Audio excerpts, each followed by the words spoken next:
5 agama dengan populasi penganut paling ramai di dunia. Di tempat yang kelima adalah agama tradisi rakyat Cina. Penganut agama ini kebanyakannya berada di negara China dan juga diaspora masyarakat Cina di seluruh dunia. Agama ini mempunyai penganut seramai 457 juta penganut di seluruh dunia.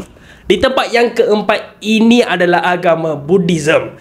Yes, agama Buddha mempunyai penganut seramai 530 juta. Diasaskan oleh Gautama Buddha pada abad yang ke-6 sebelum Masehi. Agama ini tersebar luas, terutamanya di Asia Timur dan juga di Asia Tenggara. Di tempat yang ketiga, agama yang mempunyai populasi penganut yang paling ramai di dunia adalah agama Hinduism. Agama Hindu mempunyai penganut seramai 1.1 bilion dan populasi penganut agama ini kebanyakan yang berada di negara India. Di tempat yang kedua, agama dengan populasi penganut paling ramai di dunia adalah agama Islam. Agama Islam mempunyai populasi penganut seramai 1.89 bilion di serata dunia. Tersebar luas melalui perdagangan dan juga penaklukan. Di tempat yang pertama, agama dengan penganut paling ramai di dunia ini adalah agama Kristian. Agama Kristian yang berasal dari Timur Tengah, terutamanya di kawasan Levant, mula tersebar di Empire Rome. Kemudian selepas penemuan dunia baru oleh masyarakat Eropah, agama ini tersebar di Amerika Utara, Amerika Selatan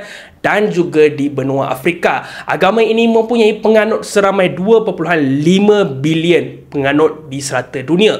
Kalau korang suka video yang berfakta macam ini, jangan lupa follow saya Octoman Fazil dan jumpa lagi dengan video yang seterusnya.